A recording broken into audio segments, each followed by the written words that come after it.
I remember that summer as if it were a photograph left out in the sun. Colors sharpened, edges bleached, the things I thought mattered reduced to shadows. I was 16, home for vacation from the city where I'd gone to study for the summer program, still juggling the swagger of adolescence with the awkwardness of trying to act older than I felt. I had a girlfriend then, Sophie, fireworks and awkward inside jokes, that fierce little kind of love that makes you believe anything is possible. The two of us had shared an apartment that summer, a tiny place above a bakery that smelled like cinnamon in the mornings and yeast at night. It felt like our own world. Cheap furnishings, a crooked curtain, posters half peeled off the wall. It felt permanent in a way that high school romances rarely do. Everything began to feel off 2 weeks before I came back home. At first, it was small things. Missed calls, she said, were from family. Text replies that came late and with a delay that tasted like avoidance. When I teased her about it on the last call before I headed home, she laughed and said, "It's nothing, babe. You worry too much." I believed her because we'd always promised to believe each other. That blind faith is one of the nicest kinds of foolishness. I arrived a few days earlier than planned. My bus rolled into town at noon, and I walked the 5 blocks to our building with the heat of July wrapped around me like a damp towel. The hallway smelled of old carpet and lemon cleaner. I jingled the keys, turned the lock, and stepped inside. The apartment looked the same at first. The sofa thrown in the corner, our mismatched plates drying on the rack, Sophie's paperback novels in a half stack on the coffee table. Then my eyes snagged on something that shouldn't have been there, an extra pair of shoes by the door. A woman's shoes.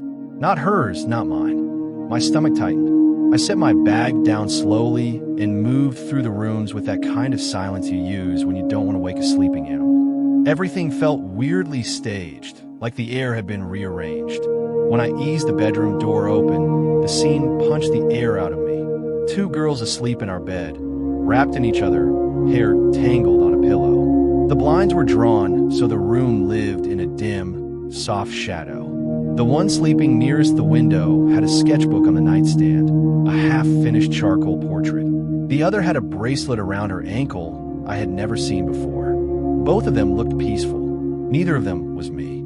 For a second, I didn't move. A million small, soundless questions collapsed on top of each other. Betrayal, confusion, an old kind of wild hurt that I'd only read about in songs. The thing about shock is that it moves you into a different temperature. You are warm where you used to be hot, and you don't know how to act. I had 2 choices. Wake them, make a scene, spill the terrible truth like cheap wine across the sheets, or walk out, collect myself, and orchestrate something quieter and perhaps more devastating. I chose silence, not because I was cowardly, though I was terrified, but because silence, when properly used, can be louder than any yell. Anger is immediate. Revenge can be patient. I was not a master strategist, but I'd seen enough teenage melodramas and read enough late-night forum posts to understand one simple idea. The exposure of a secret can cut deeper than any lash of shame. If the betrayal was a private thing, making it public could be the comeback.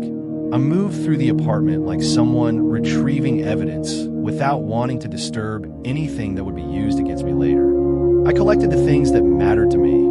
A leather-bound notebook with song lyrics and deadlines scrawled inside.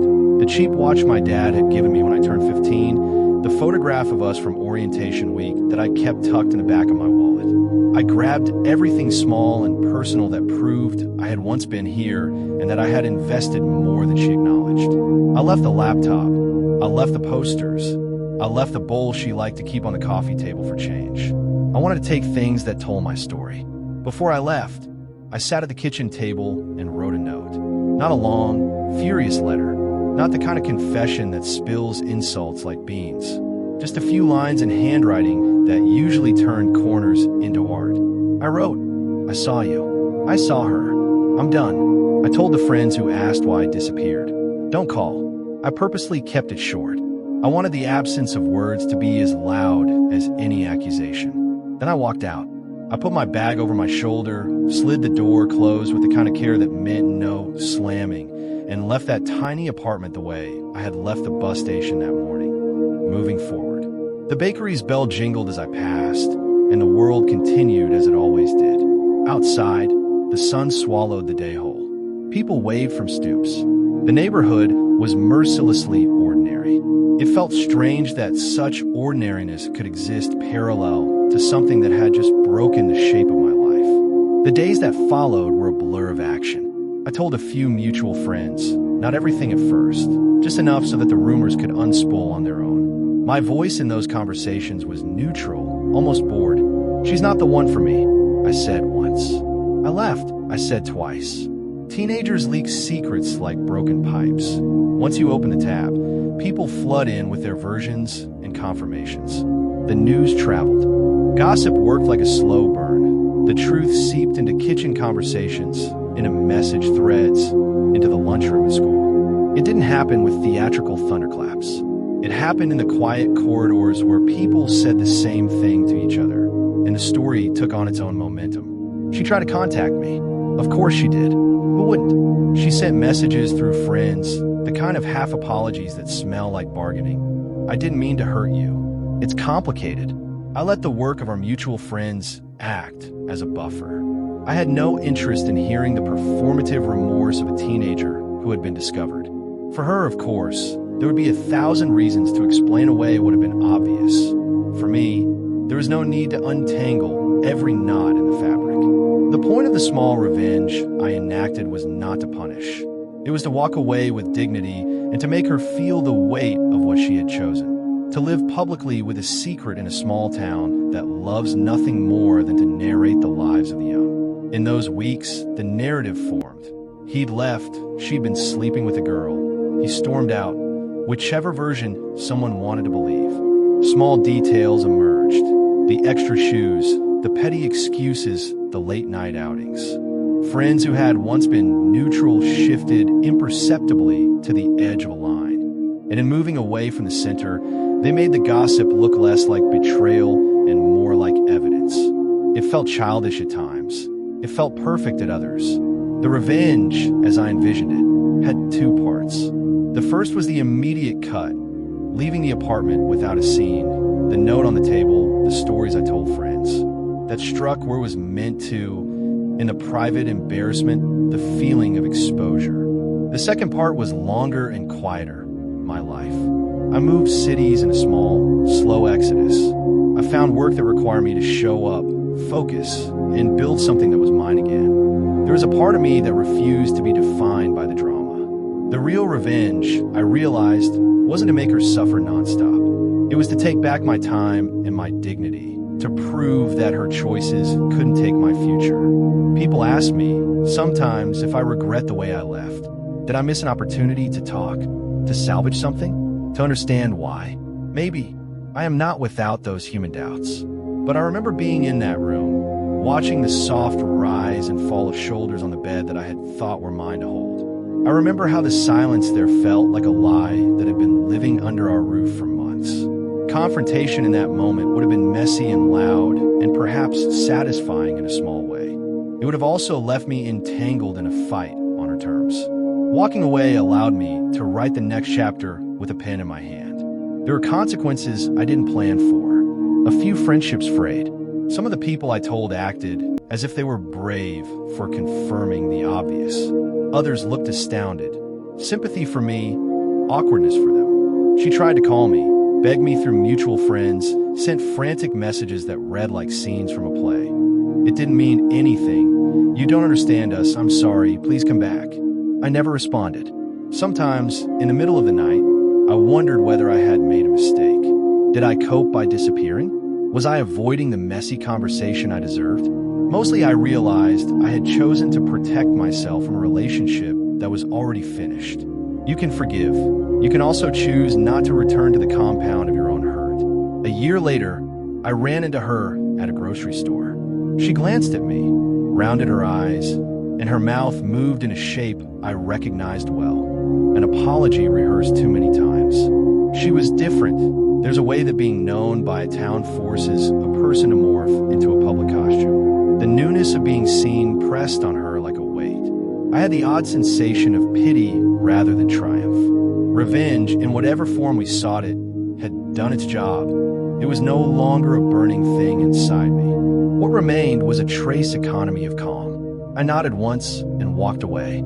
She watched me go and, maybe for the first time, felt the quiet permanence of what she'd chosen. The weeks that grew into years taught me that there are smarter kinds of victory than crowd-pleasing spectacle. My life, rebuilt in practical measures, became the slow-burning answer to the betrayal. Steady jobs, friendships renewed on the basis of truth rather than gossip, new small rituals like planting basil in a crooked pot and learning to cook without worrying if someone would be home to taste the mess. I dated later. Ishuz Kefuri. I learned to listen to my intuition when it pricked, not to ignore it because I wanted things to be easier. If you ask me now whether that revenge left scars, the honest answer is yes. The wound of being betrayed is not something you plaster over, but the wound changed shape. It became a scar that reminded me how to recognize a slow rot before it set in. And my ex, well, her life went on, and I assume she carried the story like everyone else. Sometimes an awkward explanation, sometimes an afterthought at a party. People forget, and people remember in odd proportion. She will have her own regrets in her own time. Human beings are good at inventing remorse when they're alone with it. When I tell this story to friends now, I don't narrate it as a drama where I emerge like a triumphant figure.